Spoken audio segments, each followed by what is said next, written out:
1970ની સાલમાં એપોલો 13 અમેરિકાએ અવકાશમાં મોકલ્યું હતું. પૃથ્વીથી 3 લાખ કિલોમીટર દૂર ગયું અને ઉપર પાયલોટ ને બધા યાત્રિકો પણ હતા. અને એ સમયે પૃથ્વી સાથેનો સંપર્ક કમ્પ્યુટર સિસ્ટમ આખી ખોરવાઈ ગઈ. હવે કઈ રીતે નીચે ઉતારવા એ લોકોને ગ્રેવિટીની બહાર જતા રહ્યા હતા. કોક માણસ માળીએ ચડી ગયો હોય ને અને નીચેથી સીડી લઈ લે તો ઉપરથી ભૂસકો મારે, પણ ગ્રેવિટીની બહાર જતા રહ્યા હોય 3 લાખ કિલોમીટર, એને કેમના નીચે ઉતારવા? American president Richard Nixon announcement શું કરે છે? There is nothing we can do. આપણે કશું જ કરી શકીએ એમ નથી. Only I request the whole of the American nation to get down on his knees and pray for the man who had gone out in space. જે લોકો આકાશમાં 3 વૈજ્ઞાનિક જતા રહ્યા છે એને નીચે લાવવા માટે અમેરિકાની કોઈ બુદ્ધિ શક્તિ કમ્પ્યુટર કામ નહીં લાગે. બધાને પ્રાર્થના કરવાની વિનંતી કરું છું કે જે ભગવાનને માનતા હોય ઘૂંટડીએ પડીને પ્રાર્થના કરો. અને બધાએ જેવી પ્રાર્થના કરી એપોલો 13 નીચે આવ્યું, સંપર્ક સધાઈ ગયો.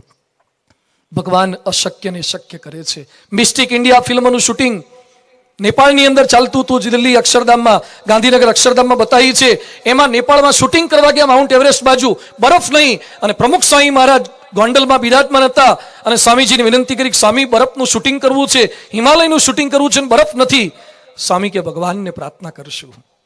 2 હેલિકોપ્ટર ભાડે કર્યા હતા ફિલ્મનું શૂટિંગ કરવા માટે. સ્વામી કે પ્રાર્થના કરીએ છીએ, અક્ષરદેવીમાં ધૂન કરીએ છીએ, બરફ થશે. આગલા દિવસે નહીં અને બીજા દિવસે જેવા હેલિકોપ્ટર લઈને ગયા અને બરફથી આખી ચાદરથી મઢી દીધો હોય એવો આખો પર્વત બની ગયો હતો.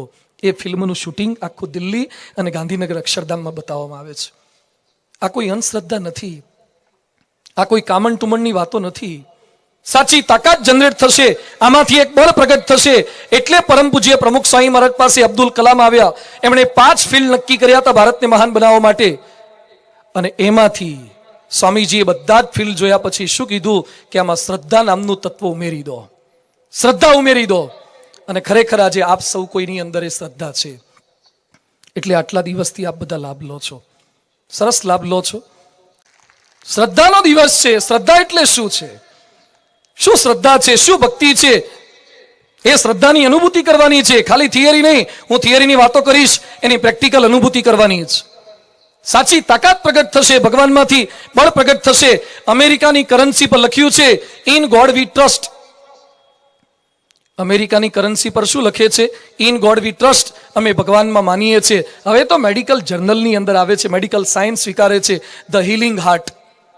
શેનાથી? પ્રાર્થનાથી. પ્રાર્થના કરો અને દુઃખ મુક્ત થાઓ, સ્ટ્રેસ મુક્ત થાઓ. તમે નિર્ભય થઈ જશો કોઈ પણ તકલીફની અંદર. ભગવાનનું બળ રાખો.